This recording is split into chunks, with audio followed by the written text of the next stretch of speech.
Ladies and gentlemen, we are back with a full crew.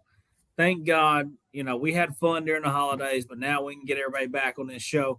This is the Chop and Block podcast presented by DJ's Clam Shack here in St. Augustine, Florida, where, we had some tornadoes last couple days. That was crazy. We don't normally have that, don't normally have bad weather, but, I didn't panic. We were baking some cookies and having a good old time. But anyway, crazy weather all over the place, it seems like. Gatlinburg, I mean, it's flooding like, it's about to wash away the city or something. But perfect weather for tonight's show, in my opinion. It's the NFL show, but first, we must touch on one thing. You say the elephant man, the elephant is in the room right now, folks. Nick Saban is gone, retired from the University of Alabama, and let's be honest, it's probably from football. So I'm going to give you my spill on it really quick, and then I'm going to throw it to each one of you. I want to know two things. What does this mean for college football? And the second thing, who is going to be the successor? I think we all can agree within 48 hours, they've got to be a hire. So for me, this changes the game. The SEC is now wide open for the most part, or Georgia's every year.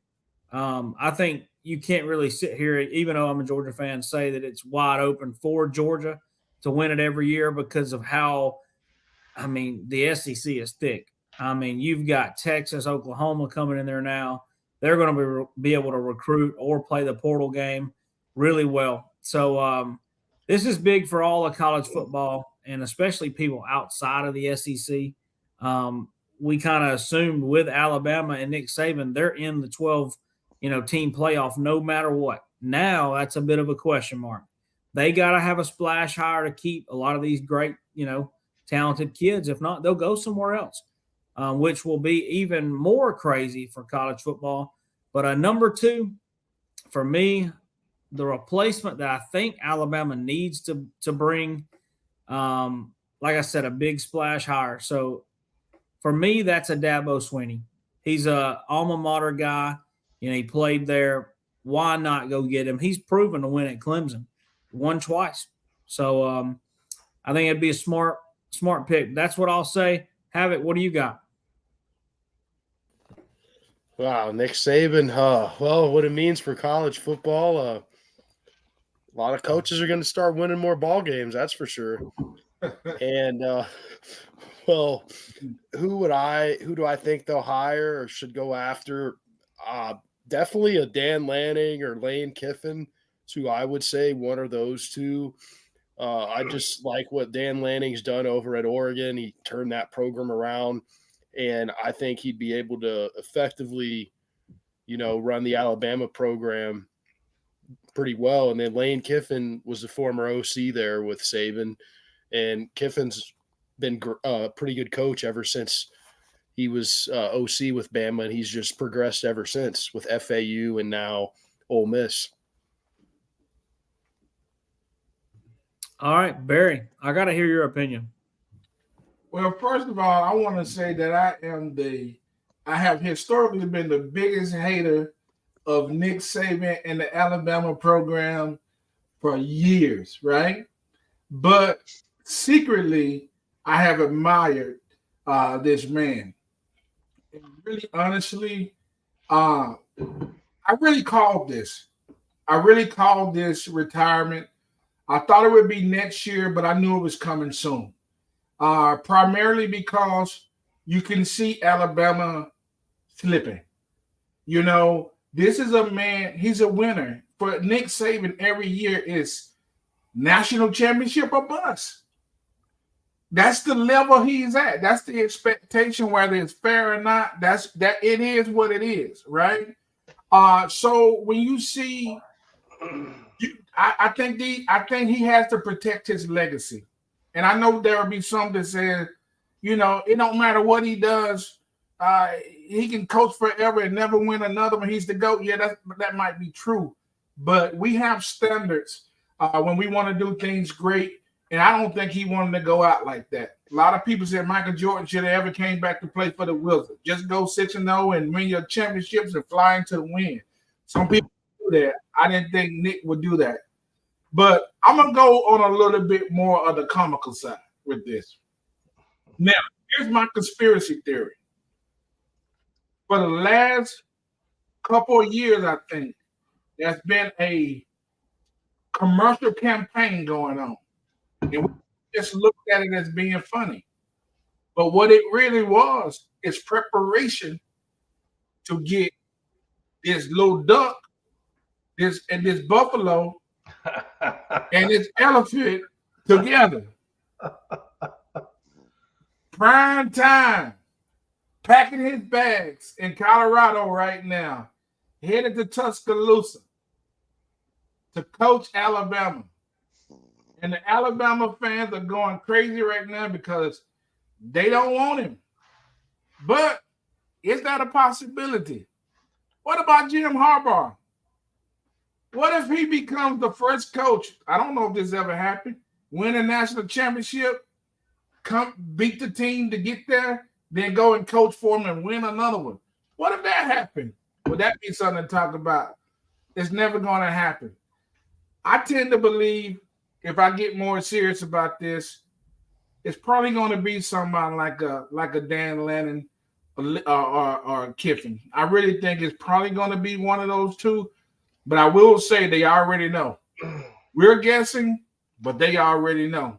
We should know something. I think Dalton said 48 hours, maybe 72 hours. We're going to find out who is the successor for Nick Saban because you got to think about recruits. You got to think about all the things that's happening. The longer they let this program stay in limbo, the more vultures are flying around and trying to get these players. So, and plus, Nick Saban is so big. This is the face of college football, in my opinion. Okay? So, they do things a little different. They already been in planning to do this. Everybody already knew except us. So don't think you're going to have to wait a long time. You'll find out who's going to be the new face of the Alabama Tide. Yeah, I agree. Coach Price, I'm interested in hearing what a good old dog's got to say about this one. Well, first off, man, hat goes off to the man for everything that he's done in his career. I mean, Nick Saban is one of the best. I'm not calling him the best because there's been a lot of great college football coaches in every different decade and era since the sport's been going. But he's done something that nobody else has done as long as I've been alive for 51 years. He's won 7 national championships, and I was able to witness all 7. The man brings out the competitive side of every team and every coach in college football. Your standard every day that you coached your players was to be on the same level as Alabama, not because you wanted to be like Nick Saban. It was you knew for a fact that's the only way you're going to beat Nick Saban's team. So those shoes are going to be kind of like super hard to fill. And if anybody thinks that any coach, whether it's Dan Lanning, whether it's Dabo Swinney, it doesn't matter who it is, you're not going to come into this program and right off the rip take over where Nick Saban left off. Because a lot of them kids that did sign that letter of intent and made that commitment, they didn't make that commitment of, I'm going to the University of Alabama and play for Nick Saban and whatever may happen. You're going to play for Nick Saban. If you're a freshman and you know you're never going to play for him, but he recruited you, why would you stay? You was obviously on somebody else's number 1 board too.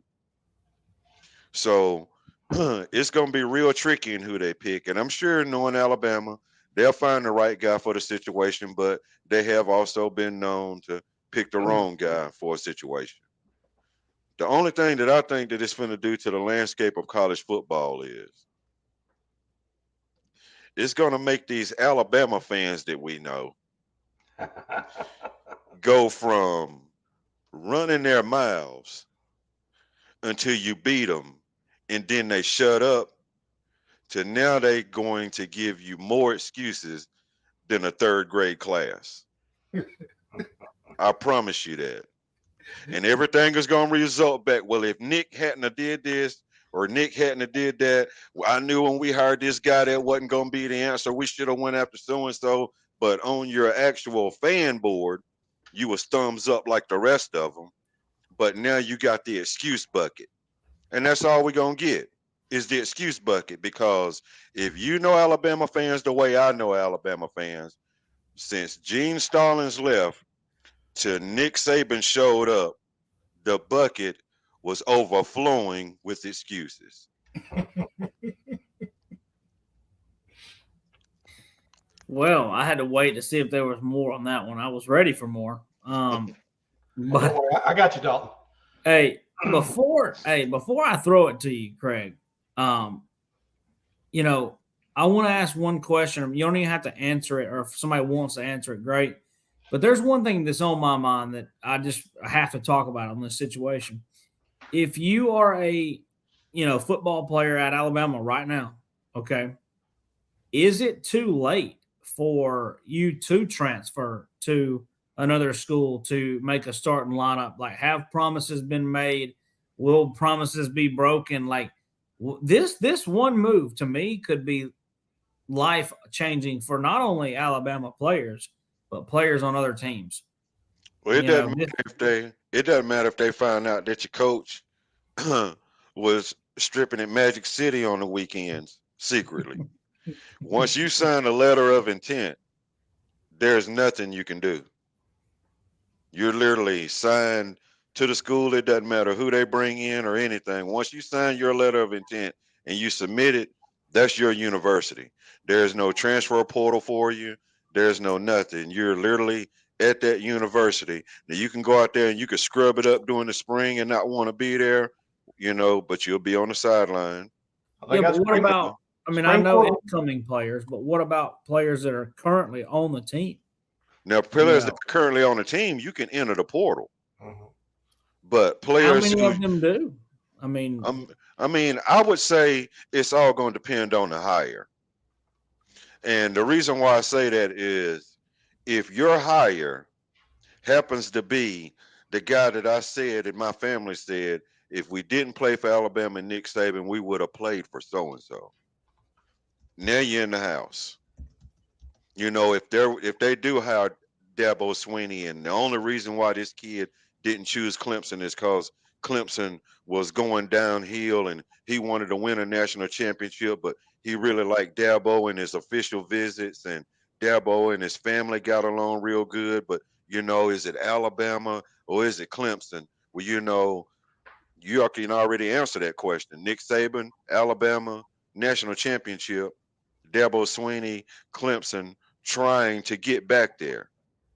So, it's all about that. If you were recruiting me and we had a good relationship, but I ended up choosing Alabama over you, I would say those players would probably stay.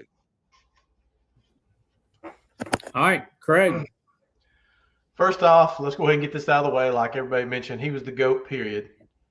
We're not having the Michael Jordan, LeBron conversation right now. He was the GOAT. Nick Saban's the GOAT of college football. I'm a coach. I don't think there's going to be another one. I don't see how there could be, especially with the way college football is going now. Second of all, the oak trees in Auburn, Alabama are getting heavy with toilet paper as we speak right now, boys. I promise you. Them trees are getting rolled. Now, you guys don't remember, or maybe this is the thing about Alabama fans it's the funniest thing. They like to have their cake and eat it too. So what they're saying to themselves right now is they think all this Alabama lore and Nick Saban and what a great hire. Who in the hell wants that job after Nick Saban? And you guys don't. We quickly forget because it's been such a dominant run. I remember the Alabama in the '90s that you'd play them for homecoming under Mike Shula and Dennis Franchione and those teams. I'm telling you, you expect a splashy hire. I expect Alabama to be Alabama just for the law of averages. Probability. They deserve 20 years of garbage. I mean, they do. Let's just keep it real. If Auburn won 7 national championships in 12, the guy what was his record 229 or 260 and 29 or something. Mm-hmm. I mean, come on. You don't get that. I mean, they're due. We've all been saying this, and this is just putting it, into hyperdrive. The averages don't lie. There's no way that was going to continue forever. You don't just have a dynasty for 4 decades. I think we kind of saw a little bit of it. Oddly enough, I think this year was probably his best coaching year I've seen him have. That team was a team of underachievers. They couldn't get focused. They had very few dogs that couldn't get. And for him to coach them up and to make it to the playoff, hell of a man. Hats off to you, sir. That was a hell of a job, especially with some of his assistants, man. He had that was a big deal this year. He had weak assistant coaching.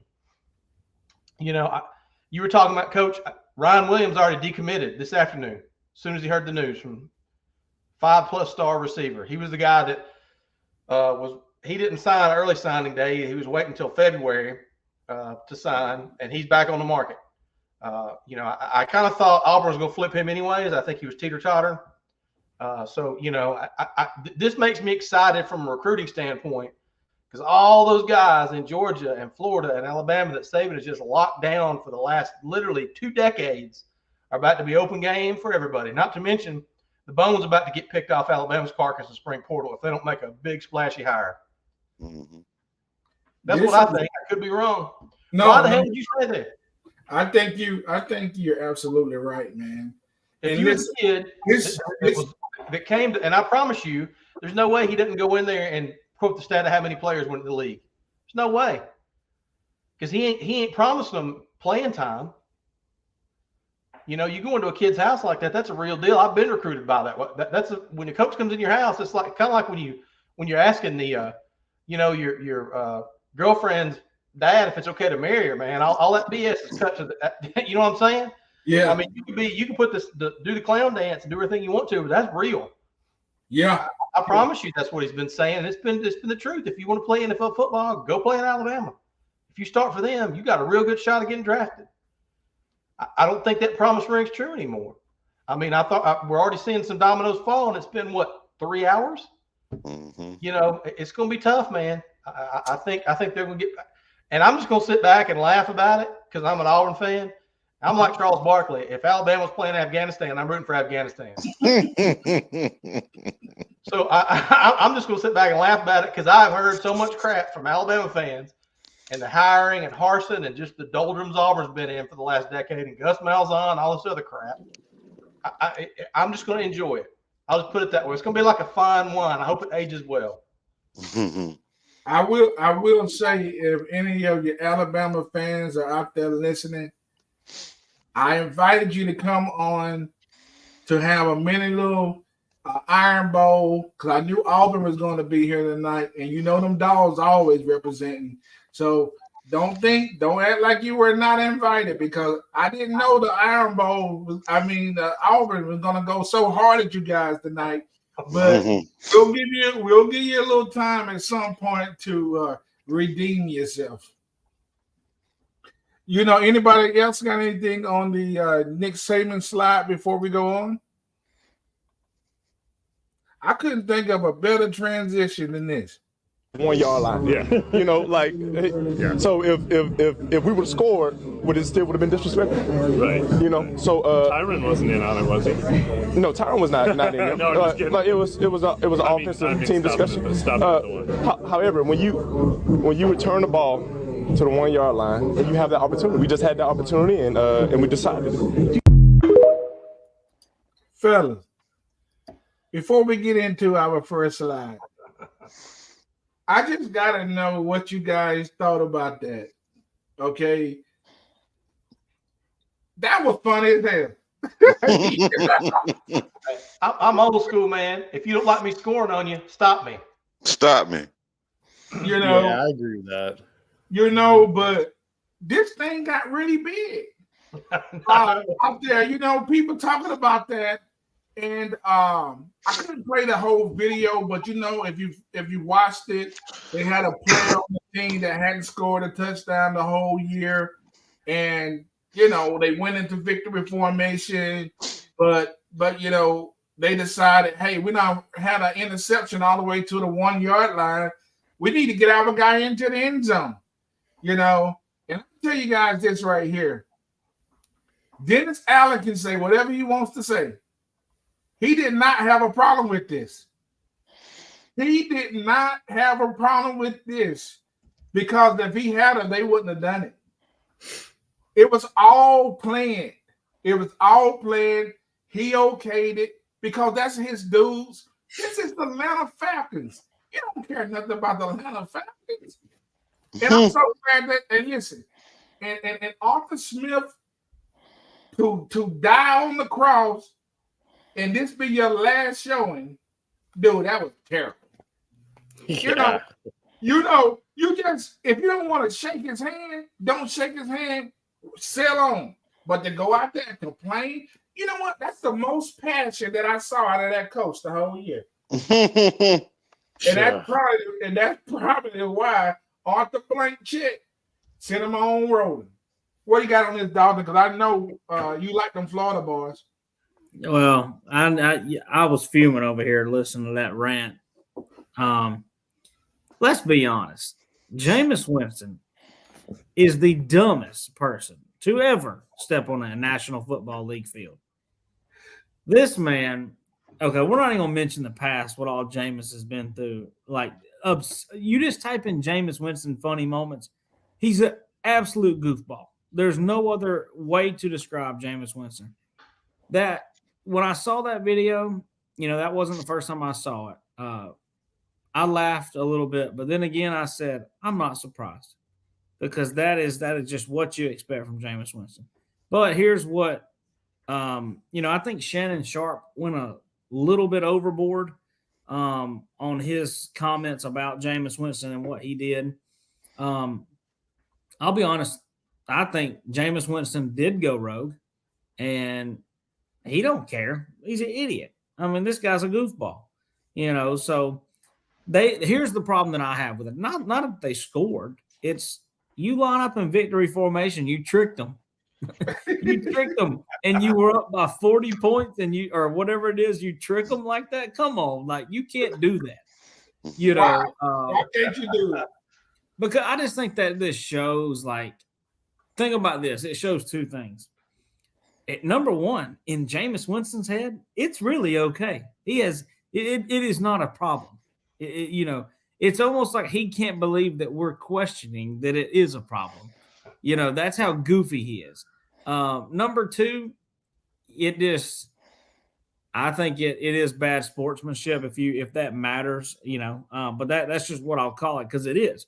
But you say get rid of three things forever. If I could say Jameis Winston without him dying or being injured, I would say him.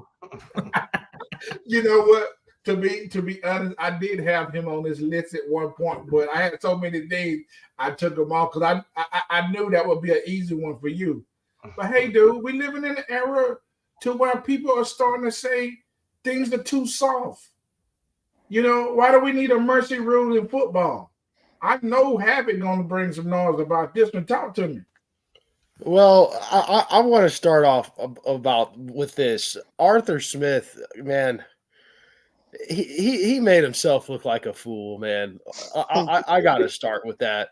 Like, bro, you just like you just said, Barry. Where was that fire during the game? You want to sit here and whine because he scored a victory touchdown. Yeah, okay, that was cheap. What about the other touchdowns? What about the other 41 points?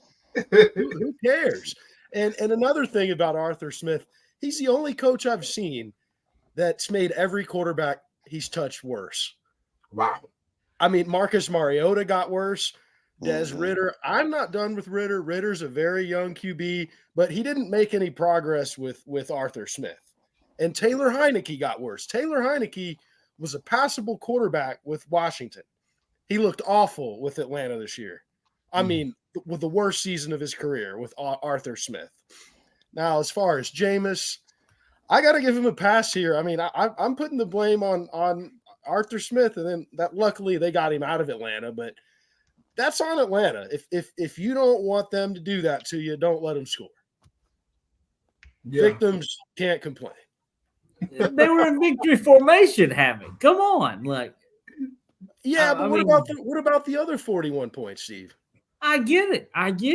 But this is what you guys do too in CCW. This is all brotherhood. Don't let him fool you. They come in when the numbers are for them, low blows. This is what that is. He can't be honest. I'll pray for you. Coach, get him right. Get Dalton right. Yeah, exactly. It's 60 minutes in the game. For 59 of them, you've been running your mouth. And we up big, and you still running your mouth.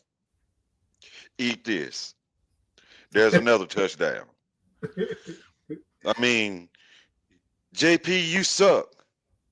All right. Eat this. Another touchdown. I mean, nobody criticized Tim Tebow with the jump pass, did they? All of a sudden, it was great.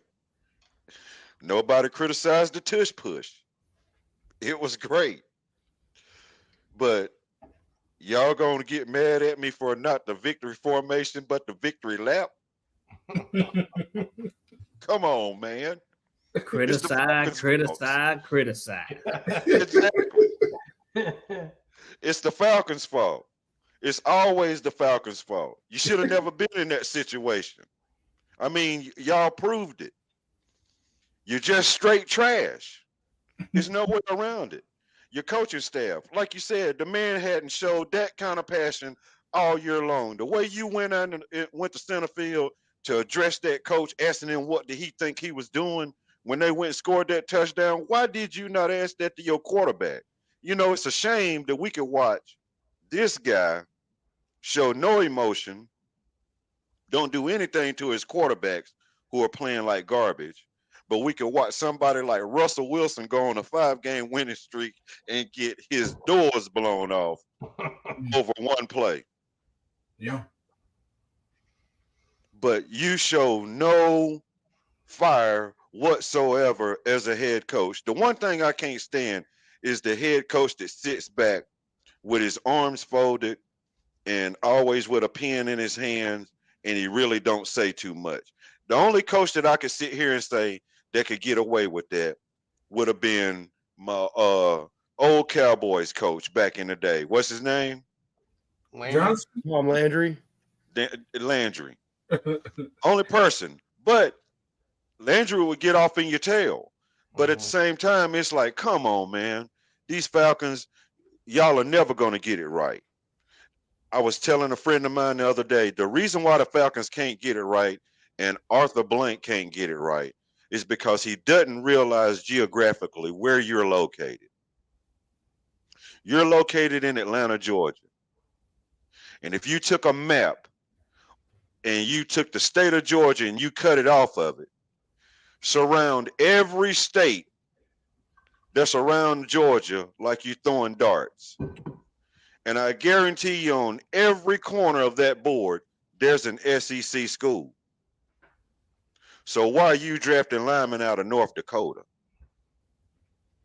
Why are you getting wide receivers out of Illinois? The best thing you done was get a running back out of Texas and couldn't put nothing around it.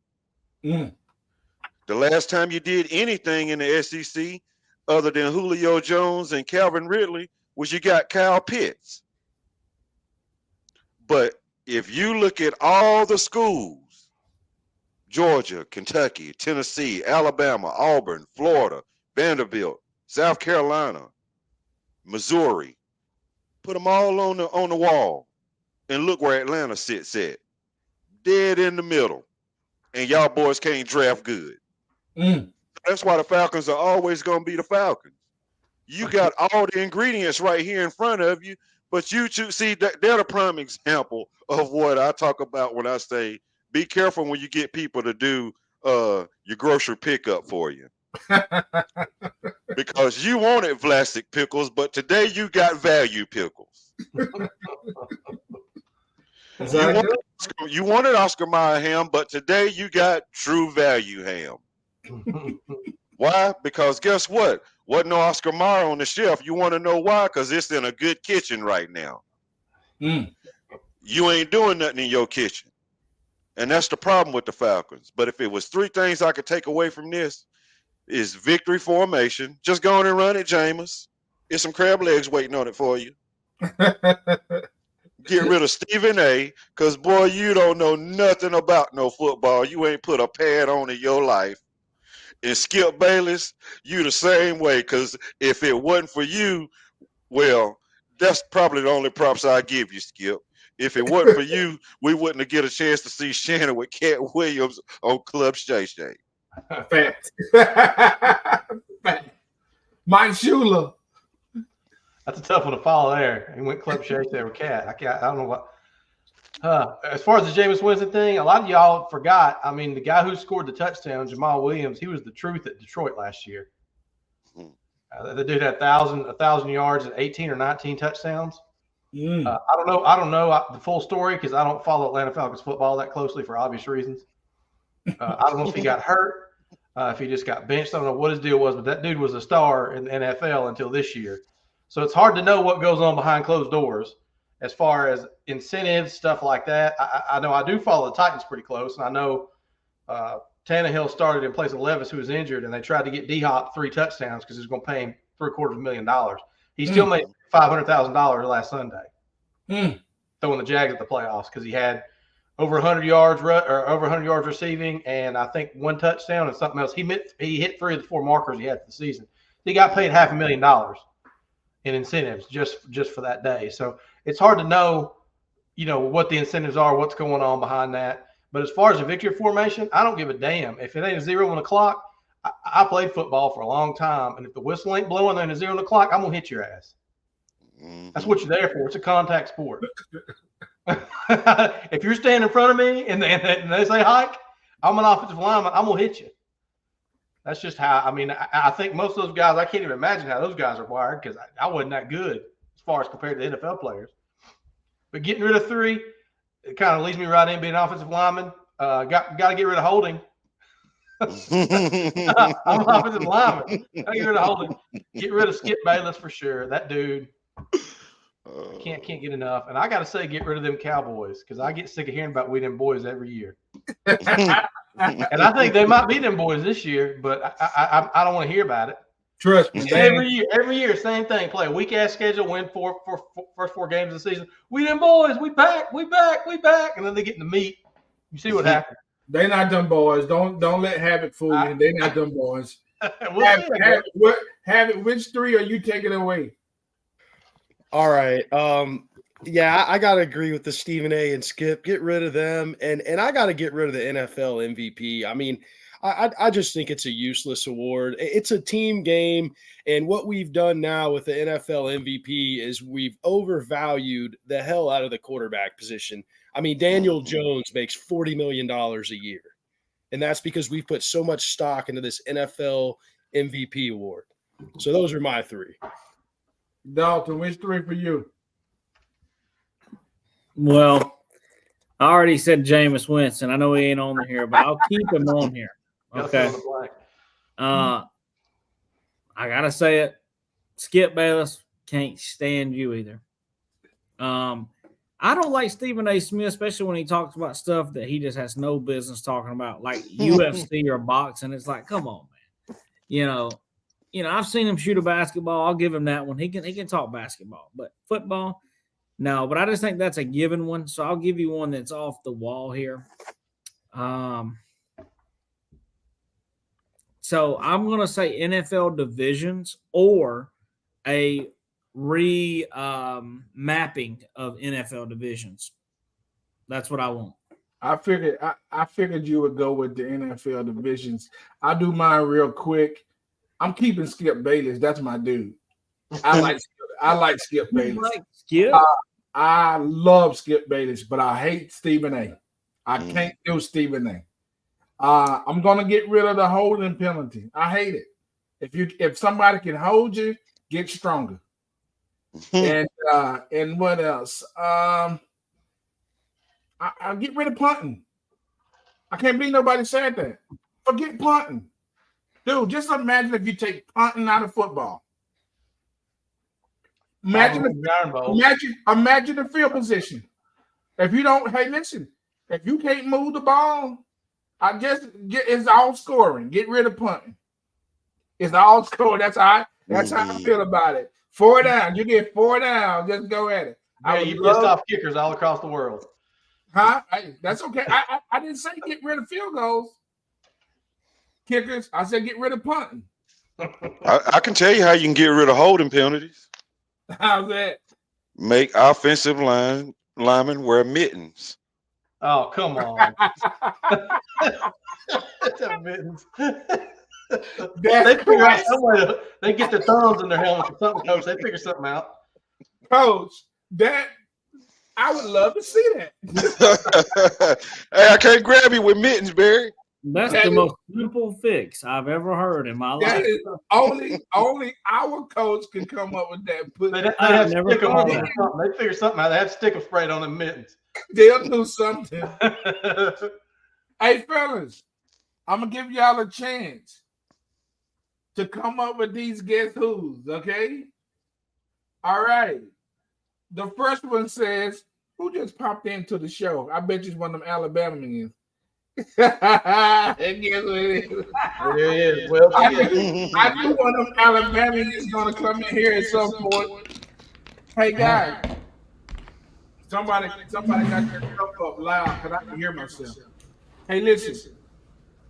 Kiss me so I can get rid of these warts. What player is this? Mr. Lawrence. Why? Why? Are y'all with me? Is that who y'all think it is? Yeah. Trevor Lawrence, the frog. Mm-hmm. It used to be a prince. Fellas, are we throwing a towel in on the prince? Is he gonna ever be the frog or what? I'm not throwing the towel yet. Not yet. It's going to take time, but I mean, I have lowered my expectations, but I'm not throwing in the towel. Now, who they got in the playoffs? They're not in the well, we're at home. Oh, they missed, didn't they? Watching the They game. missed the playoffs. Oh, that's right. That's right. So therefore, no, dude, it ain't gonna work then. This was their best year. This is their best chance at it to me. Hold on. He reminds me a lot of Jared Goff. On him, we got to be throwing a towel in on Justin Fields. Oh yeah. No, but here's the thing. Hey, no, he's outplayed everybody. Hold on. Well, his draft class, yeah. Who was number 1 pick overall? Trevor, and then Zach Wilson. So Trevor 1, Zach Wilson 2. Yeah, that's what I'm trying to say. Fields was the number 1 pick overall. I mean, he's damn near close. No, he got about like 15 or something like that. Yeah, he won. He was 8th or 9th, right?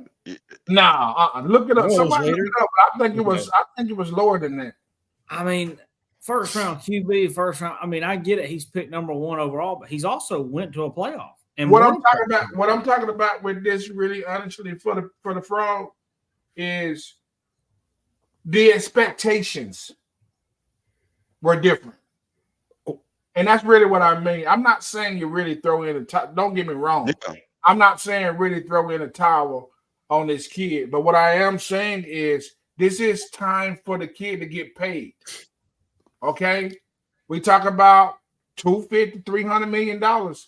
Yeah, but I guess my question is, I mean, I get your argument, but my question is, if one playoff win is not enough, think about it. He was in the worst team in NFL, had an awful first coach, that started that whole thing. I mean, he won a playoff game. And I mean, yeah, I don't know if he's definitely not worth Patrick Mahomes' money, but if you don't want a guy like this to come back, I don't know. I feel like we're lowering the standards for NFL quarterbacks, or you're going to get a lot more career backups, or, I mean, I'm sorry, but a guy like Trevor Lawrence, you put him on a lot of other teams that can protect the quarterback, see what he does. And that's what's going to happen. Yeah. And maybe that's what happens. I really don't think he's going to leave Jacksonville. I'm just basically saying this prompted me because of the check that he's going to be asking the people to write. He's out. Kevin, let me hear what you got on Trevor Lawrence.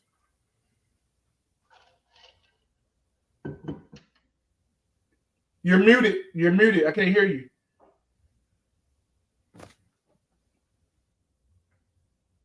I think something might be wrong with your mic because you're not muted right there, but I still can't hear you. Is something turned off?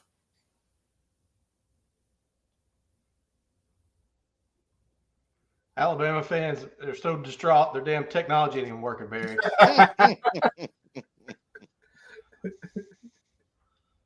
No, still can't hear you.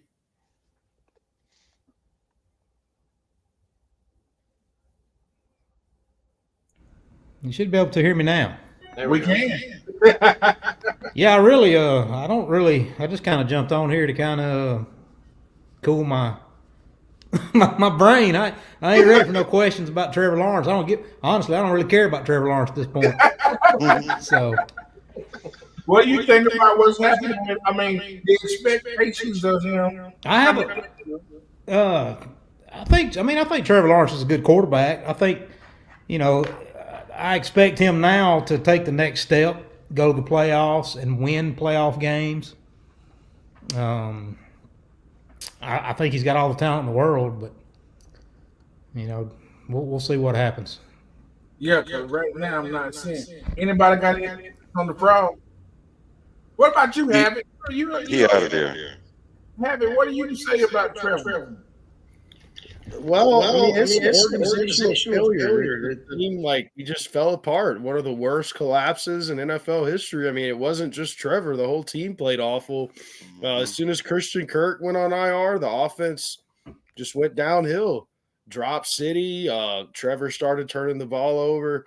But I'm not ready to give up on Trevor. It's year 3, and he's 25 years old. I mean, come on, he's got his whole career ahead of him. It's not like his career is going to be over next year, is it? He's not 40. He's 25 years old.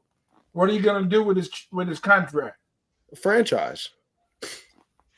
So just franchising? Yeah. And then he'll be out of there. Well, you can franchise someone 3 times, Coach. Well, everybody. You can franchise someone 3 times. Mm-hmm. Something on your feed. On mine? Yeah. Oh, okay. It's when we talk, when you talk, perfect. Can y'all hear it? Yeah. So maybe just do you have something else on there? Okay, we'll just mute you until you time to talk. Next one is this. Tried my best, but it might be unbearable. Is that Fields? Now, that would be Justin Fields. That's because it's about to be unbearable in Chicago, considering the fact they kept the coach that he did not want to play for no more. So that told me that Chicago is going quarterback in the draft and going to find a way to get rid of Justin Fields if it's not a straight up trade for somebody. But he's out of Chicago. Shula, do you agree? Mike Shula, do you agree? Yeah, I agree. He doesn't want to play for that coach. It's been that way from when he got drafted up there. I don't, that's the one relationship. That's kind of the one. They're a little bit like a redheaded child. The quarterbacks are, and coaches, you got to have a relationship with them. You can't just tell them. I mean, you can't. You saw what happened with Russell Wilson. You can't just undress a quarterback on the sideline. Regardless of you were talking about those big max contracts, you could have a great team and a shitty quarterback and go 2-14. That's the difference. You got to have. That's why the guys make so much money. I'm not saying. I mean, it's astronomical what they're worth, but what's a win in the NFL worth these days? Those guys are going to get paid. And you can have a great quarterback. You can have a great quarterback and still not be good. True. But you're in it's a lot easier to get players to build around a quarterback than it is to get a quarterback to build around players. Right. You know what I'm saying? Yeah. I think Fields has got all the talent in the world.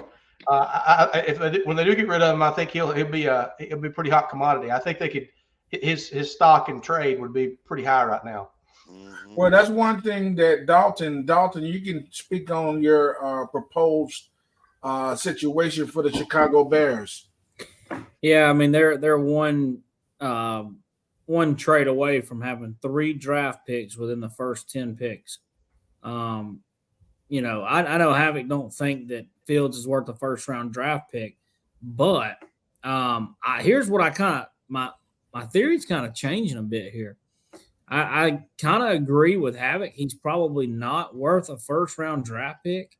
A little inconsistent. I think a lot has to do with his team. Don't get me wrong, but what you're going to see happen, they have those 2 draft picks already. They're going to franchise them, and they'll probably even draft a quarterback if it comes to them. They'll draft one, and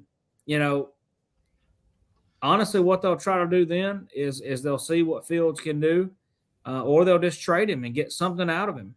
I mean, I think it just depends on how the draft falls, because if they get their quarterback, I'm sure they have a list of 2, and they say, hey, if for some reason Jaden Daniels falls to me, I mean, do we take him or do we pass on him? Because then they have to make the decision. Okay, you're either going to get a good quarterback in there that's proven and then draft, like Coach said, a Brock Bowers and a Marvin Harrison within the first 3 picks. If you do that, you're making a statement. But you either have to commit to Justin Fields and do that, or trade him and go get the guy that you're going to do that for.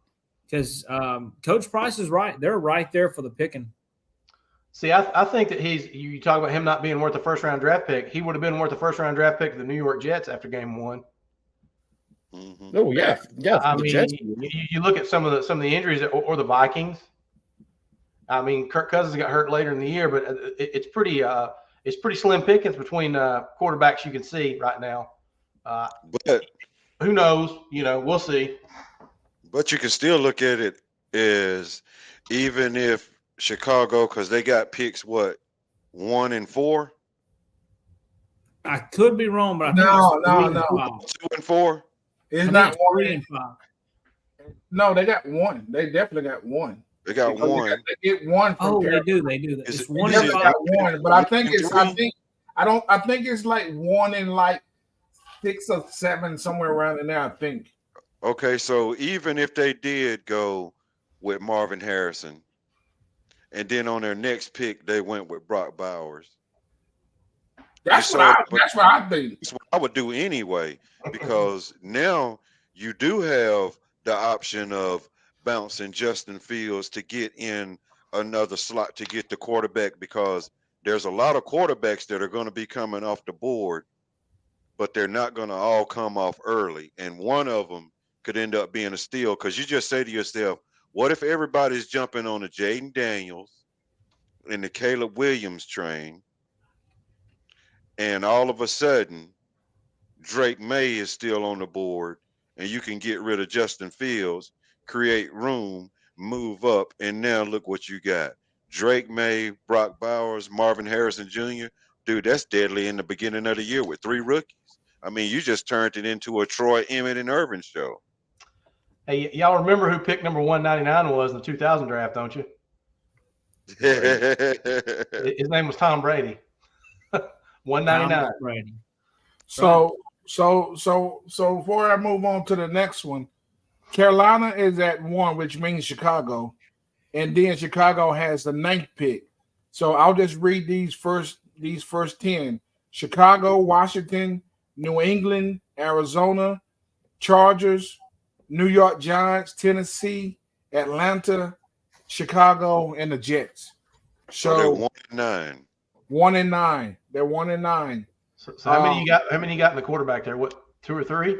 That's going to be looking for quarterback. More than that. If you include Chicago, you got Chicago, Washington, New England, possibly Arizona, New York, and the New York Giants, and Atlanta, 6. and Atlanta. So we're looking at 7 of them right there, and they got 1 and 9. Man, that's 1 Marvin Harrison Jr. At 9, Brock Bowers. If Brock is there, if he available, and if he is available and you get him, now look at a Justin Fields to trade up, and just give me this one number right here, Barry. Who's drafting 15th? Indy. Who don't need a quarterback. Right. So a good quarterback is still good on the board right now at 15. This draft going to be very quarterback heavy. Hey, it's what gonna about be this? What's that? Something just came to my mind. I think there's two possibilities we're not talking about here. What if a team goes to the Bears and says, "Hey, you got that number 1 pick. What if we trade you, Kyler Murray, Trade back. or a so and so, and we take your quarterback and we give you an extra pick in the first round?" That all of those options are possible. That's why it's so fascinating to see what this is going to be. Listen, no matter what you think about Justin Fields, Chicago is sitting at number 1, and they got all the marbles. And if you need a quarterback and you can't afford it because of cap, Justin might be an attractive option. But don't it seem like they're kind of stuck, right? Like, I just don't see them picking Marvin Harrison number 1. I don't see them picking a Brock Bowers number 1. So, like, don't it seem like they're stuck picking a quarterback? It's Caleb or Marvin Harrison, in my opinion, at number 1. If you don't take either, you're gonna take one of them at number 1. Period. Okay. If you take Marvin Harrison number 1, you're probably more than likely you sticking with Justin, because you're not going to take a chance, because obviously Caleb is not going to be there. You know, so that's going to be interesting. That's an interesting what's going to happen with. Let's do the draft tomorrow. Damn it. I'm cool if you want to do that. Check out this next one. I bet y'all would never guess this. Hope my next team has fast internet.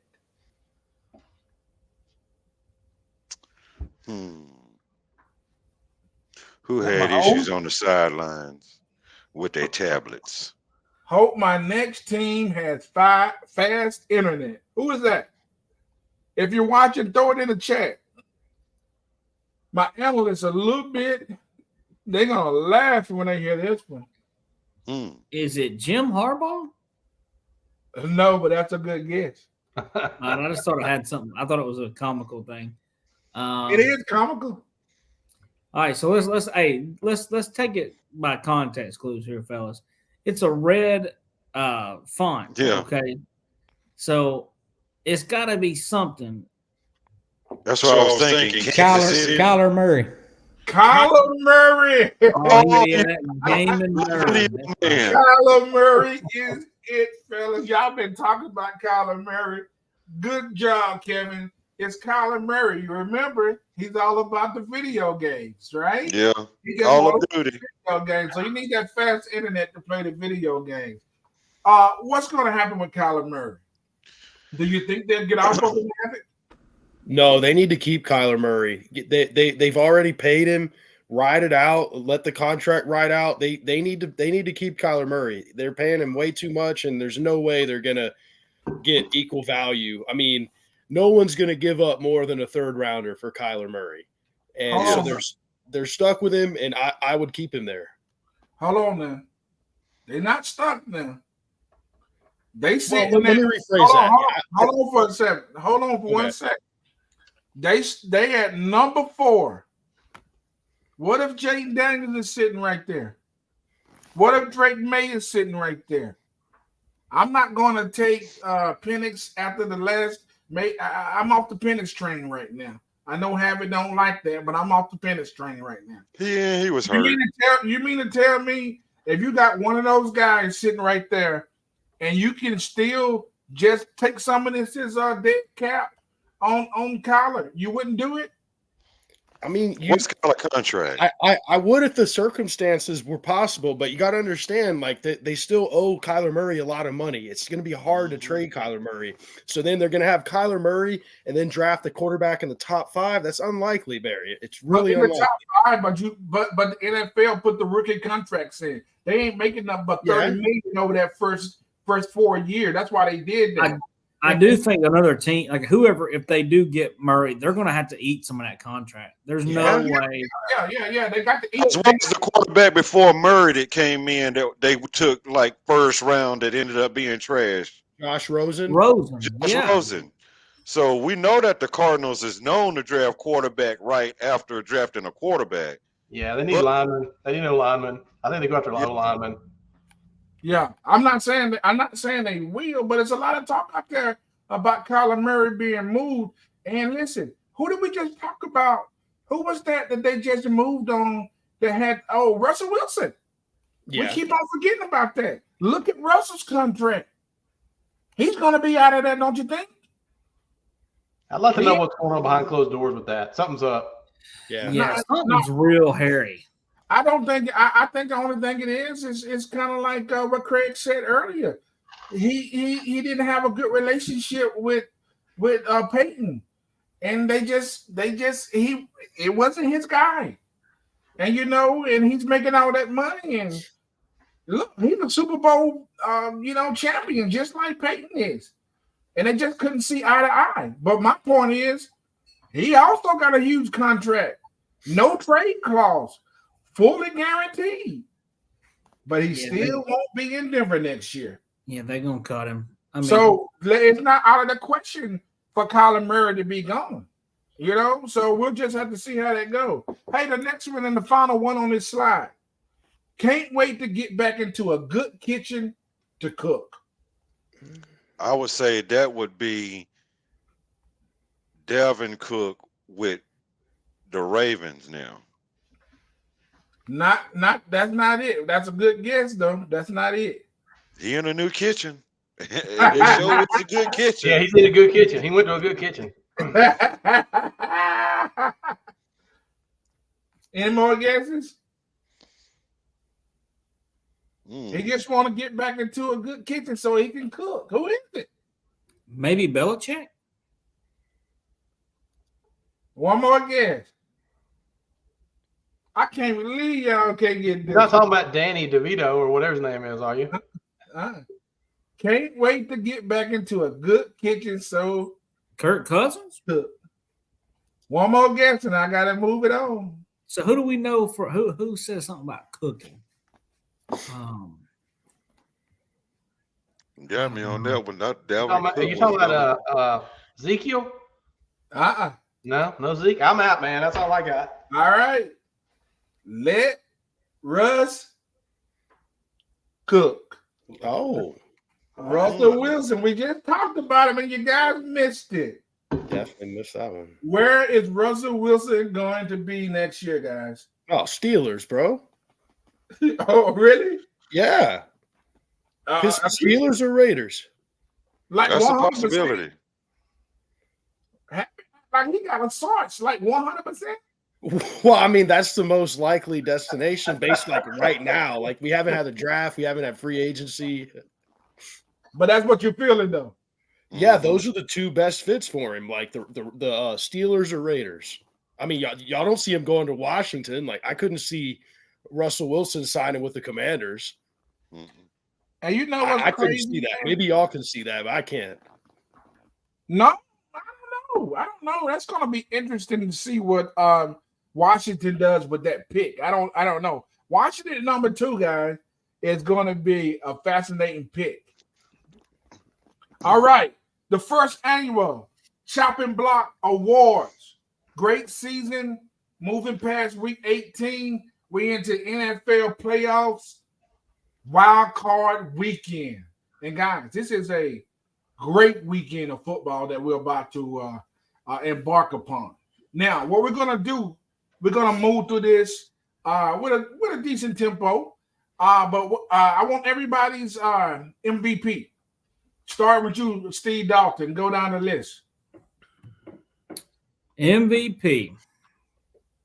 God, why do you make me do this one quick? This is hard. You've had 18 Yeah, I know. I'm going to go Lamar Jackson. This is a safe pick. He deserves it. Coach of the year. No, just do the MVP. Oh, okay. Okay. Have it. Who you got? Lamar. That's who you think gonna be? That's who you That's your MVP. That's my pick. Yeah, I'm gonna pick Lamar. Coach. I'm on that same train. All right, Shula. Brock Purdy. Brock Purdy. What'd you say, Kevin? I want to say Christian McCaffrey just because I've watched the 49ers be garbage without him, but it's going to be hard to stop Lamar from winning it.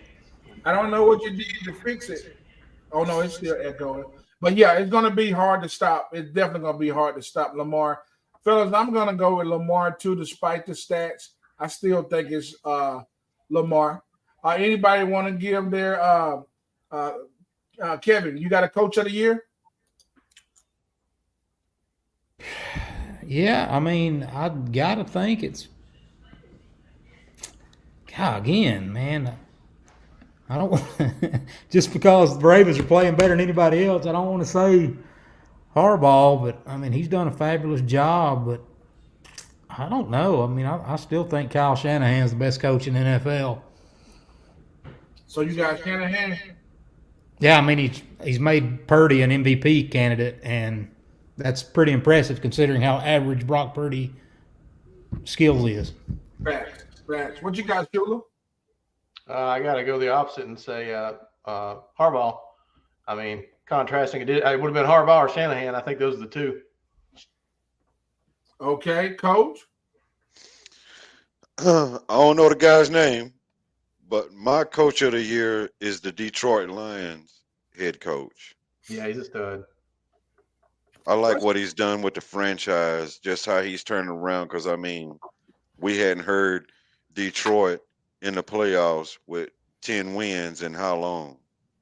Who is that? Well, I can't think of his name. Is it Campbell? Dan Campbell. Dan Campbell. Yeah. Campbell, yeah. What you got, Happy? I got to go with Kevin Stefanski of the Cleveland Browns. They had numerous injuries.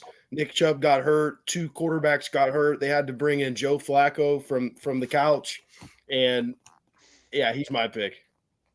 Yeah, I'm going to ditto that, man. You talk about how many quarterbacks they go to? 3? Yeah, Flacco's their 3rd quarterback this year. 3rd quarterback. I mean, you lost Nick. I mean, that Browns team, woo, I don't know how much noise they're gonna make, but for that coach to keep that together, that's pretty fantastic. What you got, Dalton? Well, I think one that everybody's forgetting about, D'Amico Ryans. What a turnaround the Texans has been, and I think D'Amico Ryans he was one of my favorite players growing up, even though he went to Alabama. I always liked D'Amico Ryans, liked him when he was in the NFL. Great player, and I think this is the next great players coach. You talk about Mike Vrabel, Bill Belichick. I think for the most part has been a players coach, known for it. People like to play for the guy. It seems like, and what they've done with think about it, 2 draft picks, Will Anderson, and Stroud. CJ Stroud. I mean, unbelievable. So, coach of the year, D'Amico Ryans. Okay, the next 2 is reserved strictly for our segment, Wreaking Havoc. Havoc is going to give us his defensive player of the year and his offensive player of the year. All right, my defensive player of the year. He had a great season. It's going to sound biased. He's a Jaguar player. Josh Allen, outside linebacker, Jacksonville Jaguars. He had 17 and a half sacks this year, a career high. And he should be a first-team All-Pro, by the way. If that doesn't happen, that'll be a travesty. And my Wreaking Havoc offensive player of the year, no Trevor surprise Lawrence. here. Oh, sorry. No, Trevor Lawrence, right? Oh, no. There's not going to be no surprise here. Tyreek Hill, who finished with 119 catches, 1,799 yards, and 13 touchdowns. And that's despite finishing the season with an ankle injury. So Tyreek Hill is my offensive player of the year. He must got a really good quarterback to be able to put up that kind of stats. Hey, moving right along. Another favorite segment of ours, the Dumpster Juice segment of ours. Coach Price is going to give the Dumpster Juice Award. Well, we went all over the map this year, visited a lot of places, but no one can compare to this trash. And it just so happened that it saved me a lot of gas money. It saved me on oil changes, and it saved me on a whole lot of mileage and tire rotation because I only had to go 69 miles to hit Atlanta, Georgia, to give the Atlanta Falcons the Dumpster Juice of the Year award. Oh man, you mean to tell me the first Dumpster Juice award from the Chopping Block Award went to the Atlanta Falcons? It would have been Carolina Panthers. I'm not gonna lie, but after the way that coach crapped his little diaper because somebody stole his binky, just summed it up for me. And not only that, y'all get blown out of the water and allow Jameis Winston to make a video about it. Man, y'all be on the bottom, the juice in the bottom of the dumpster. I mean, y'all are literally the juice that leaks out of the dumpster that just secretes on the concrete. You know you're bad when you can make Winston relevant again. You know. All right. All team award. This award right here is your favorite team of the year. What do you say, Kevin? I'm gonna go. I think I'm gonna go with not my favorite team, but the Bills. I mean, they were looking like trash, like dumpster juice contenders, the middle of the season, and they really turned it around. I think they're gonna. I don't think anybody in the playoffs wants to see them right now. I think it's gonna be them in Baltimore at the end of the day, and we'll see what happens. Jula. I got the Cleveland Browns, man. They got their quarterback from the McDonald's drive-through. And came out literally 2 weeks later and just whipped it out and smacked it all over everybody with a 350-yard passing game. So, and all the injuries they've dealt with, and still that defense is nasty. So I've got to go. That would have been my defensive player of the year, be Myles Garrett. But that's a good team. Defense traveled. I mean, we'll see. That's a good matchup. We'll talk about that stuff coming up later when we talk about the matchups. But I'm looking forward to that one. That's going to be a fun game. Coach. Well, my all-team award is kind of a shocker. And the reason why it's a shocker because they're not even in the mix right now. But I saw them come together as a team. Now, as far as putting everything else that you got to put together, that's going to be up to y'all and what you do with it next season. But I like the way the Raiders turned into a team right there when they started playing for Antonio Pierce compared to what they were doing in the beginning of the season. They didn't have any fire. They didn't have any spunk. They wasn't on the field hyping it up. They really didn't play for each other. The Raiders were like a graveyard team. It was a boring game. It wasn't no passion in it. But once Pierce took over that squad, I saw them gel as a team. So as a team who didn't make it, but I think shows a lot of promise, it would be the Las Vegas Raiders. That's a great perspective, Coach. Appreciate that. What do you say, Havoc? Yeah, that was a great take by Coach. The Raiders are certainly an up-and-coming team, and they'd be fools not to hire Antonio Pierce. Now, my team, no surprise here. How about them Cowboys? We had several dominant defensive performances this year, and Dak Prescott, I think this is the best year he's ever had. The only negative I would say is he didn't play well on the road, but I can't complain. My favorite team this year was my Dallas Cowboys. I didn't think we had gotten to the bias award yet, but okay. I got another one for that. We see you got ahead of yourself on that. What do you say, Dante? Yeah, I was thinking the same thing. Go ahead and give them the bias award too. All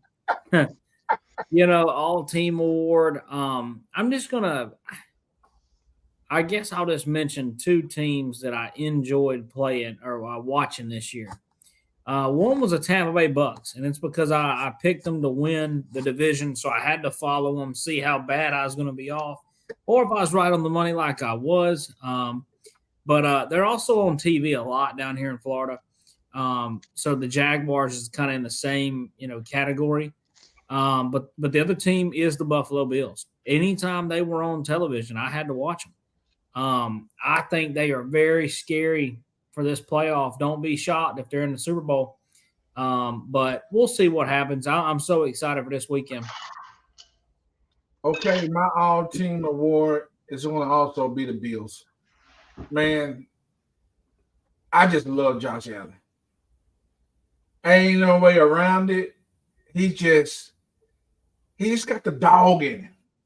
You know what I mean? He just got the fire in him, and you never know what's going to happen when he plays. You don't know if he's going to throw 20 interceptions or run over the whole team. You just don't know. So for me, man, I don't know what's going to happen with him. If they get that running game cooking, look, no pun intended, they're going to be dangerous. So I really do like what they're doing. I hope I get a snow game out of them or something. But yeah, they definitely mine. My bias award from here to eternity, Kansas City Chiefs, Mahomes, still in it after one of the most terrible years, still have a chance to get the job done.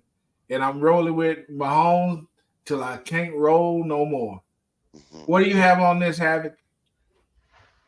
Man, this might shock you guys because I've never said outright who is one of my favorite players. But my bias award has to go to Nick Bosa.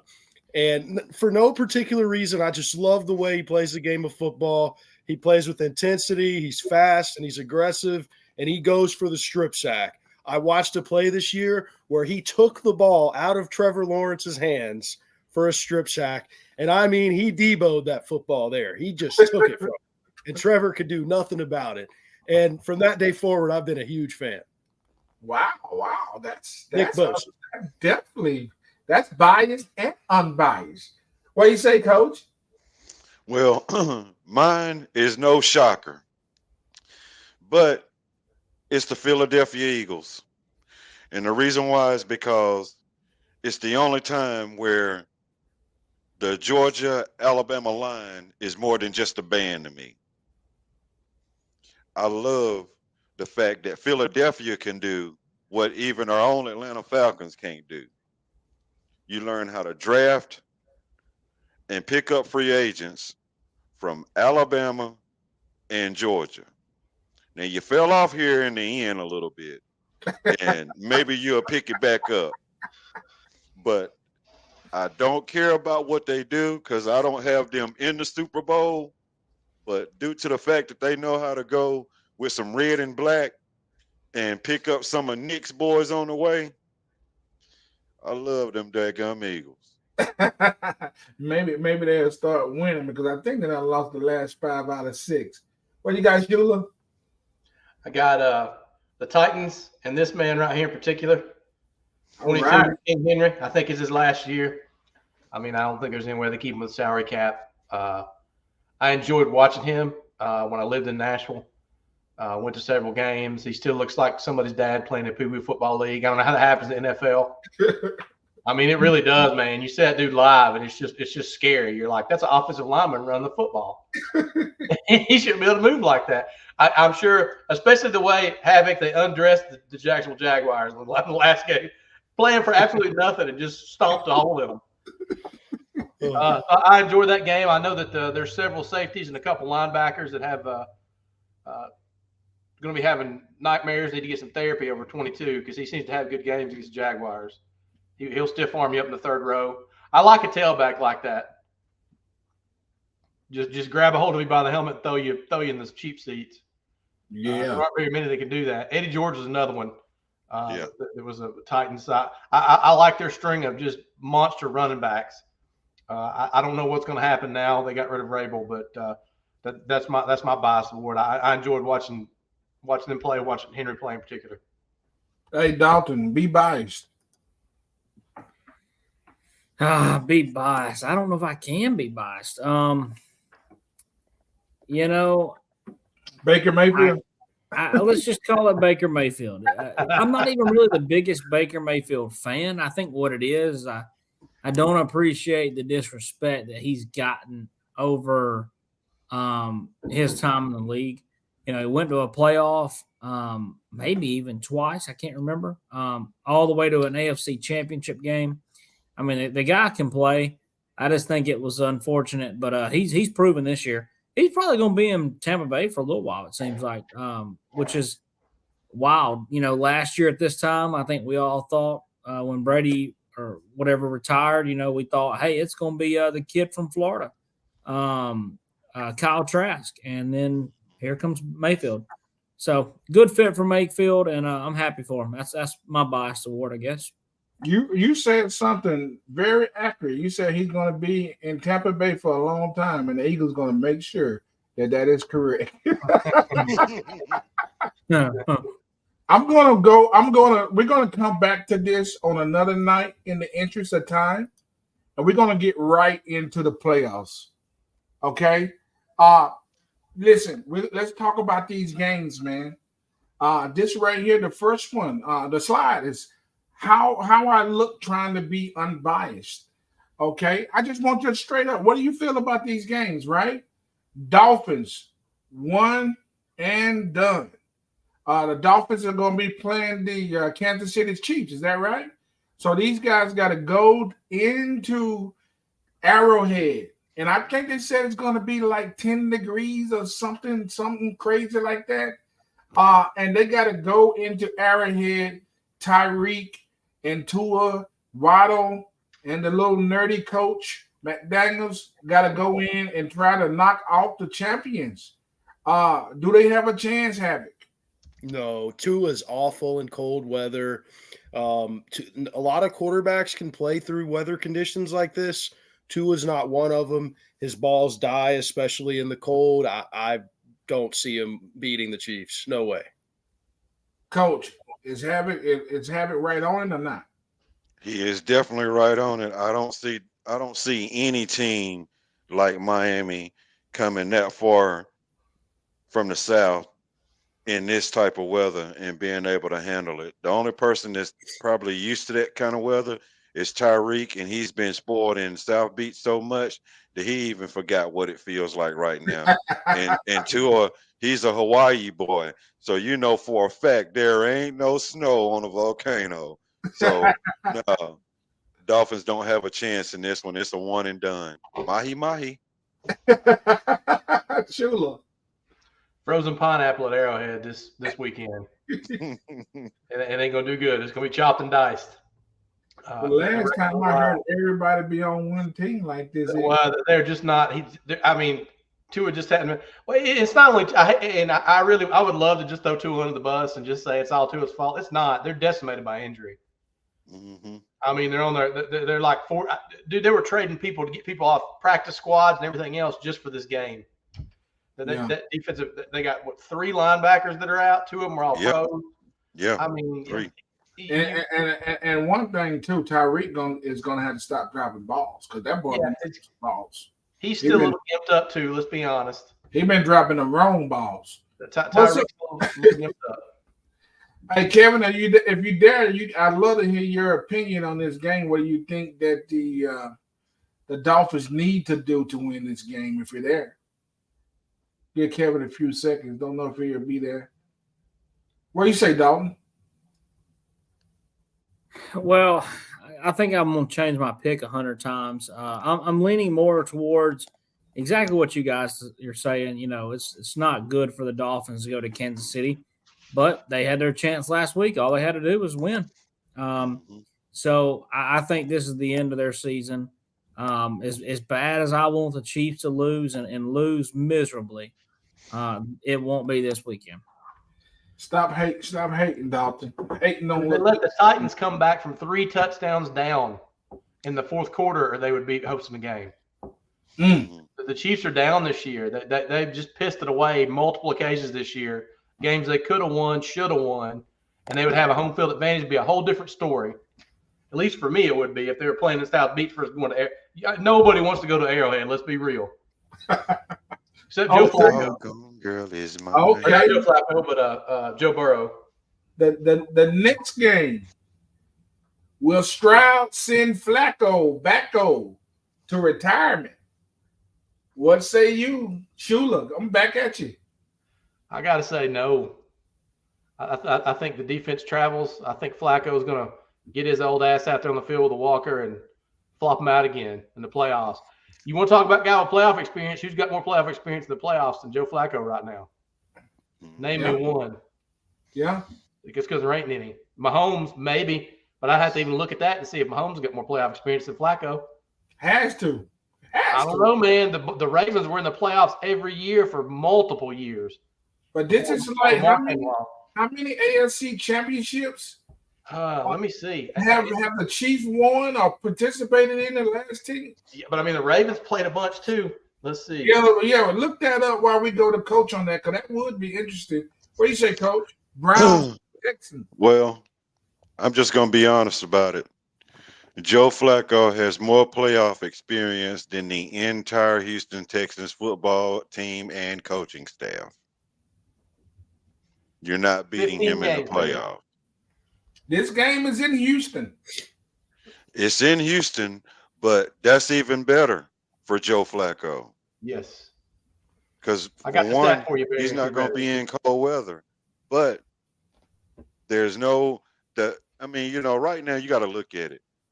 Getting to the playoffs and being in the playoffs as a rookie coach or quarterback, you are only living the moment of making it. You haven't achieved anything in it. And until you feed off of that defeat, you're never going to know how to get there. No, Coach. Slow down. Slow down, Coach. We got a hot rookie. And he passed it now. He's a hot rookie. I give him that. But experience-wise, I just think that actually this playoff game is going to be bigger than what he can expect. You think this game is too big for Stroud?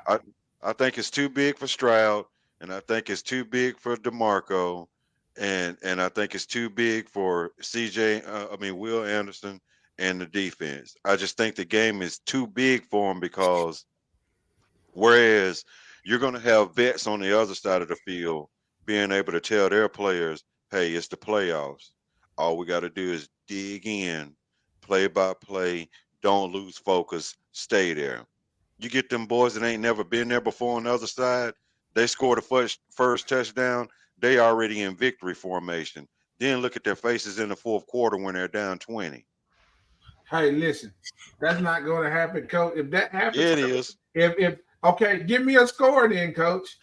The score that I got is, I'm going to say it right now, Cleveland 31, the Texans 20. Oh, that ain't too bad. That ain't too bad. But I think the rookie's gonna roll. I think the rookie's gonna roll. Shula, you said you got a stat for me. Yeah, Flacco's been in 15 playoff games. He's 10-5. Mahomes has been in 14. He's 11-3. And you know why? Mahomes has been in less? He hasn't been around as long. Not just that, but he plays. He's the number one seed every damn year. Right, but I got another stat for you. You got to think about that. The Flacco's got 7 of his 10 wins are on the road, and he ties Tom Brady for the most playoff wins by a quarterback in the history of the NFL. Wow! Boom. These boys are buying some stock in Flacco. Havoc, what do you say? I know Havoc ain't buying this. Yeah, I got to roll with the crowd here. Almost identical thoughts to Coach, like DeMeco Ryans, first-year head coach. CJ Stroud, first-year quarterback. I don't think the moment's too big for him, but I do think they're going to lose to Flacco and the Browns. Okay, so Craig, how much playoff experience does a Cleveland Brown coach have? Well, he's a coach for the Browns, so not much.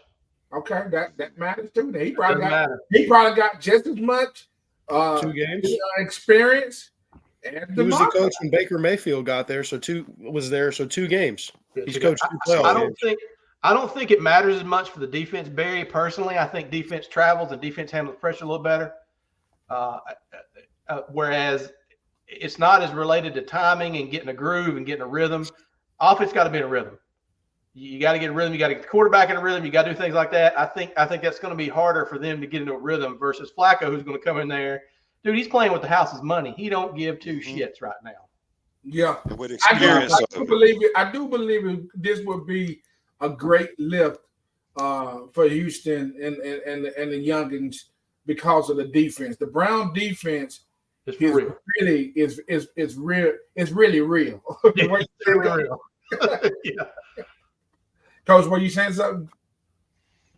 Oh no, I was just saying Flacco is the one with all the experience. He's going to be able to keep his players in the moment of understanding what it takes to get to the next game. Whereas you watch, Houston's going to come out and they're going to celebrate and dance. They got their little routines down. If they score and everything, come fourth quarter, they're going to all be. We're gonna hey, check your mic because I lost you right there at the end, Coach. Dalton, what you got on this game? Well, I'm gonna give it to you straight like this, boys. Joe Flacco, I think he's one of the best to play the game at the quarterback position. What? Super talented. Let me finish. I think he's one of the I think he's one of the best to play the game. He was super successful with the Ravens, won a Super Bowl. Don't forget that. He won a Super Bowl and was the MVP, I might add, I believe. So the thing is, he came off the couch this year. Well, this game right here, we're forgetting one thing. We talk about the Browns defense. Texans got a pretty good defense. And what's going to happen right here is Joe Flacco will find himself back on the couch after this game. And I'll be honest with you, C.J. Stroud is not only going to win this game, but he's going to outperform Flacco, and people are going to be talking a lot about C.J. Stroud come Monday morning. I agree with Dalton. Listen, man, I do understand this experience thing. I'm worried more about the defense than I am the experience. But I have a lot of faith in C.J. Stroud, man. That dude is playing with a level of passion and focus that I've seen a lot of quarterbacks over my lifetime have. So I'm just saying, maybe they don't pull this off, but it won't be because C.J. Stroud won't be out there trying to kill him. You can bet your last dollar on that. I got another stat for you, Barry. You ready for it? Joe Flacco. He is 11-0 all times in the divisional round and wild card weekend. He's never lost a game in the first round of the playoffs. That's the experience I'm talking about, Craig. Thank you, sir. I ain't talking about on the way to the Super Bowl. It's the first round experience. But you got to remember this. When he was doing that, he wasn't just now getting off that damn lazy boy. I hear you. He's been working out with his brother at the junior high, man. Come on. He just got off that lazy boy. And I'm telling you right now, don't be acting like Houston Texans ain't gonna be trying to come to play. They're gonna be coming to play. Hey, look, man.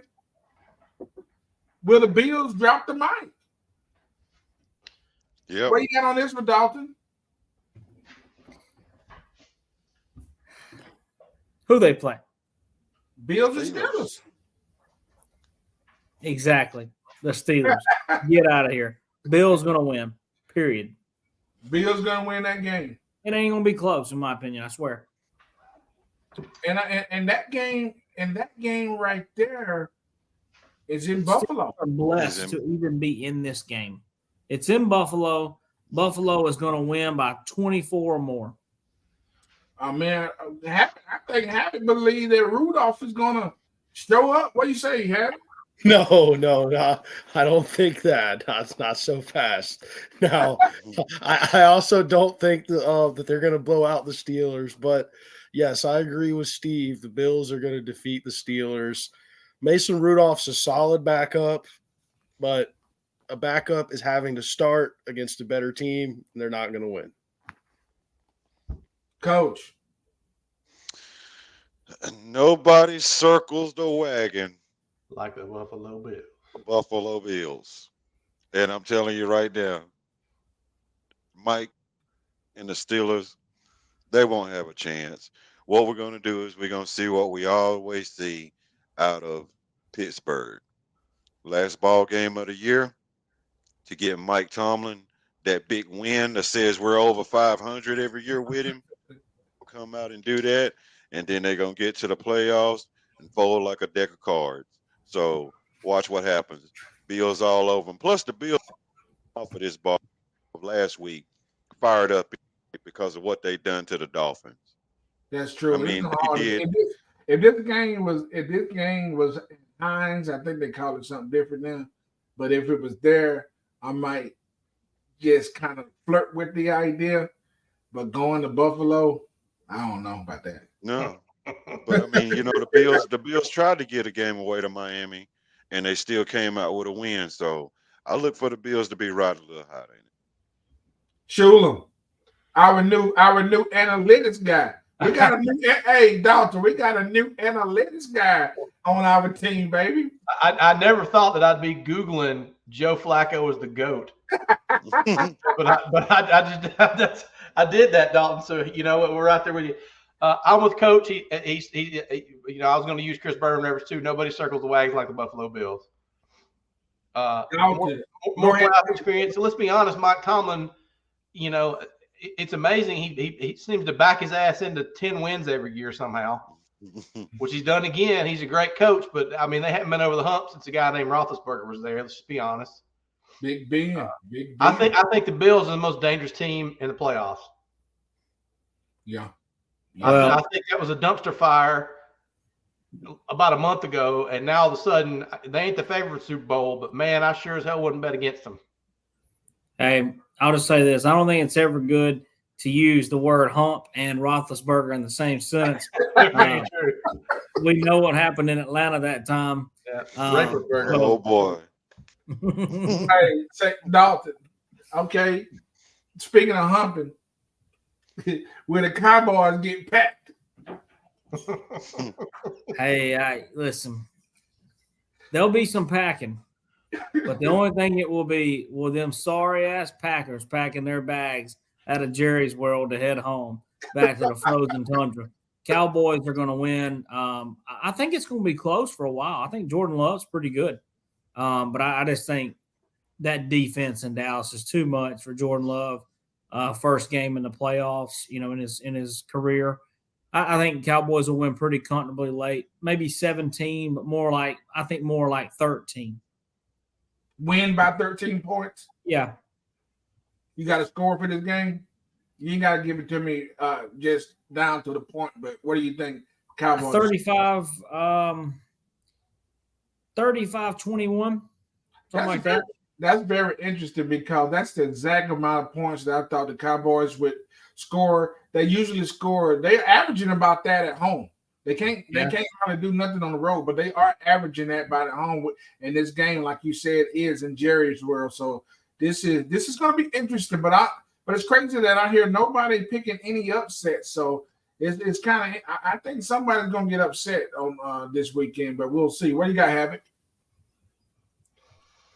Yeah, I got to pick my Cowboys. Jordan Love's a really promising quarterback, though. I'm confident he'll make a few good throws, probably show off his talent, but it won't be enough. Like Steve said, we got a great defense, and it could be our year. Could be. Definitely not. What do you say, Coach? I say Cowboys, and the reason why is because the Cowboys defense is going to raise it another notch, which is going to help them going into their second playoff game because teams are going to, whoever they may face, will be more focused on what they got to do with Dallas's defense as opposed to what they would have to do with the offense. So look, defense to win this game. Here comes the first upset pick. Mike Schuler, what you got? I got the Cowboys. They're gonna beat them boys. CeeDee Lamb and Dak Prescott's gonna beat them boys. They're gonna outscore them. They better enjoy it. They're gonna beat them boys for another week. When they got to travel west out to Levi Field or Levi Stadium, whatever the hell the 49ers call their stadium, It's over. they ain't gonna beat them boys then. Hey, that's when the Cowboys are gonna get put to bed. They're gonna put the Hey, bed. man, this next game right here, man, I want y'all to understand this now. The old Georgia boy going back to Detroit to claim the throne. Okay? This is going to be real interesting. Okay? Will Stafford, will he be the real Lion King? Okay? What do you say on that, Dalton? Is he going to show golf that that's his house? I think he'll be claiming the first hot shower after the game to avoid the media after he throws probably 3 interceptions and forcing the ball like he does. I love Matthew Stafford, great player, but he tends to force the ball in when they don't have a great defense. Defense is not, the great Ram defense we saw a couple of years back. I think the Lions are going to win. I really do. Have it. I'm going to pick with upset. I'm going with Stafford. I'm confident they're going to beat the Lions. Jared Goff isn't quite as good, and this would be Dan Campbell's first playoff game. Nice. I'm on those Rams too, man. I think Stafford gonna make some noise there. What you got, Coach? I'm going with them Rams too, and say Stafford will be the Lion King. If you just look at the way it played out, Simba went off into the unknown, came right back home and ran the pride. So I look at the Rams getting it done. Shula. Hold on a minute there, fellas. I think Jared Goff has got a big old chip on his shoulder, and he's on a team full of guys with chips on their shoulders. And they're playing at home. They're not flying out west. They got to come in Detroit, which, by the way, I don't know if y'all ever been. It ain't real fun to go to Detroit ever, for whatever reason. Especially not to drink and try to drink. I know that used to be Stafford's house. Stafford's been out there with them out on Muscle Beach out there getting his tan on every day. He forgot what it's like to be in Detroit. Them boys in Detroit got a purpose this year. They got something to prove. Oh. I think they got a chip on their shoulder. I think they're going to be more physical. I think they're going to batter them down. I don't even think it's going to come down to Goff having a great game. I think he's going to be. All he's got to do is not have a bad one. Yeah, and hand the ball off. I think Campbell's going to have him coached up. I think that offensive line is better. They're not better than Aaron Donald. There's only one Aaron Donald. This is not the Rams' defense of old. I think they can just run it between the tackles and just wear them out. I don't know why I always like to try to pick the underdog, but it is going to be real cold in Detroit. Probably won't it? Well, it's in a dome. Oh, it is. So okay, I'm fine with that. In the last game of the night, will the Eagles buck Tampa and Dalton? I got to come to you first. Baby. You talked about your that was the coach talking about the Georgia Bulldogs and the Alabama line that's been getting their ass tore up for the last 5 weeks. And the donut man making all these donuts. What's gonna happen, man? Here's what I'll say. I think this game can go 2 ways. I'll tell you what I think it's going to go, but I think it could go 2 ways. And one of those ways is the Eagles' defense secondary has been looking rough against the pass. It seems like. So if Mayfield can get hot, he's got some great weapons out there. If he can get hot and make some good throws, especially early on, I think they got a chance. I just, to be honest with you, I think what this game's going to be like is Eagles are going to come out and score on their first 2 drives and never look back. Once they get up, pretty good on you, I just don't think – we watched this in the first time they played. Mayfield kept it close around half. But that defense just wore on the Bucs. And eventually, he had to make some really, really tight throws. And I mean, didn't go his way. Had a couple tip balls that wound up being intercepted. I think that's what you're going to see. You're going to see the Eagles defense kind of take over late in the game. But you got to remember, Tampa Bay's defense is an unbelievable defense. It's a couple years removed from a Super Bowl and got a lot of players on that team still there. So, you know, I would be shocked if we really see that bad of a collapse by the Eagles. But I think they'll win. Havoc. Last time I saw the Eagles, they were carrying Brown off the field, and Hurt's finger was pointed the wrong way.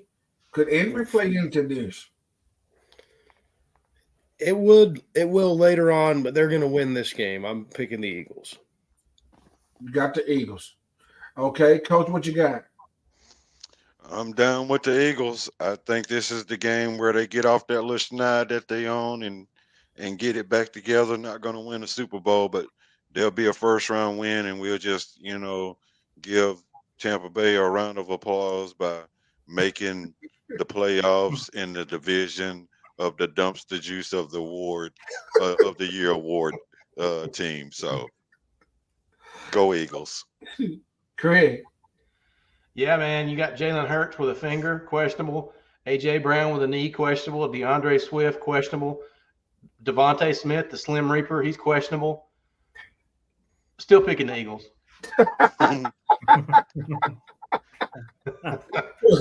Man, here's something I've learned about Vegas. I don't know, you know, if you believe in conspiracy theories, that even though they're traveling to Tampa Bay with all them injuries, Tampa Bay is still a 2.5-point underdog. Mm-hmm. Which means to me, It should Tell you everything you need to know about that game. look, And that's another one of them Florida teams traveling to the snow. It ain't no fun. okay, one last thing before Dalton wraps us up. Okay, I just wanted to give you the team in the interest of time. Just give me the team, and we're gonna move it on. But pick one upset. Dalton, pick an upset. Oh, God. Let's say Texans over the Browns. Havoc. Rams over Lions. Coach. Packers over Cowboys. Shula. I got to go with Dalton on that one. I mean, I think that's going to be the closest game. Which one? The Browns getting beat. Okay. My upset is gonna be the Bucks over the Eagles. Bucks over Eagles. I know it sounds crazy, but how many times do you think you'd ever say that in your life? Bucks over the Eagles. Yeah. Barry, I thought when I said Packers over the Cowboys, I jumped off the mountain. But dude, you literally jumped and said Geronimo was yours. Coach, I love when you do this because I'll be sometime next week. I'll be opening up an application and editing it and putting you on there, just like I did when y'all said the same thing about the Broncos. So get ready for it.